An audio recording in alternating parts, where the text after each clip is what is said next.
Proyek Tol Gilimanuk Mengwi awalnya digadang-gadang sebagai solusi konektivitas dan peningkatan ekonomi di Bali, khususnya untuk wilayah barat yang selama ini kurang berkembang.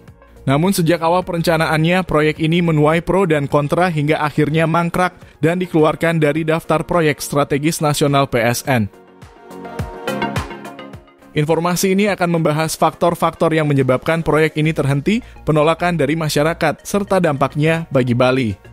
Tol Gilimanuk Mengwi pertama kali direncanakan untuk mempercepat akses dari Pelabuhan Gilimanuk ke pusat pariwisata di Denpasar dan sekitarnya. Jalan tol ini juga dimaksudkan untuk mengurangi kemacetan di jalur nasional Denpasar Gilimanuk yang menjadi urat nadi logistik dan wisata di Bali. Didesain dengan konsep mewah dan fasilitas lengkap, tol ini dijanjikan memiliki jalur khusus untuk mobil, motor, sepeda, dan pejalan kaki.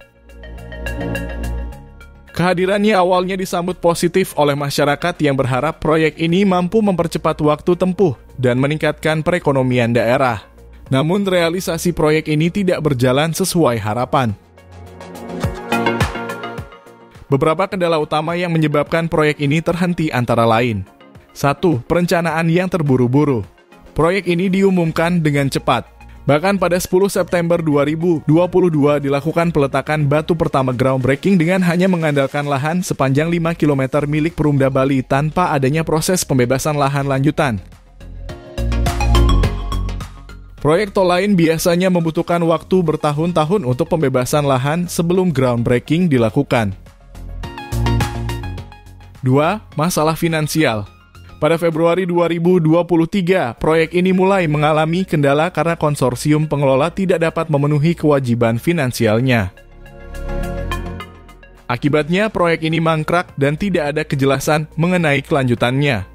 Ketidakpastian bagi warga terdampak banyak warga yang sudah menyatakan setuju untuk lahannya dibebaskan, tetapi mereka belum menerima ganti rugi karena proses pembebasan lahan tidak berjalan. Lahan yang sudah ditandai untuk proyek ini tidak boleh dijual atau dibangun membuat warga kesulitan memanfaatkannya. Penolakan dari sejumlah masyarakat adat dan aktivis lingkungan menolak proyek ini karena dianggap berpotensi merusak ekosistem Bali Barat. Mereka khawatir pembangunan jalan tol akan mengancam kawasan hutan lindung dan mengubah lanskap budaya Bali. Seiring berjalannya waktu, pemerintah pusat mulai mengevaluasi efektivitas proyek ini.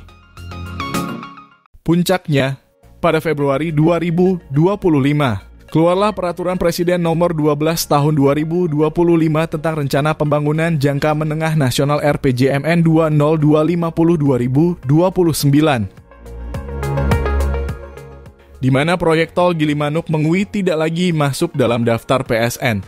Hal ini menandakan bahwa proyek ini tidak lagi menjadi prioritas nasional dan semakin kecil kemungkinan untuk dilanjutkan dalam waktu dekat. Jika proyek ini benar-benar dihentikan, pemerintah perlu segera memberikan kepastian agar warga dapat kembali memanfaatkan lahannya.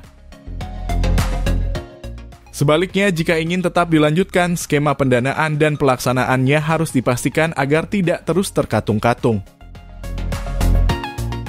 Keputusan cepat dan tegas dari pemerintah sangat diperlukan agar tidak terjadi kerugian lebih lanjut bagi masyarakat dan ekonomi Bali secara keseluruhan.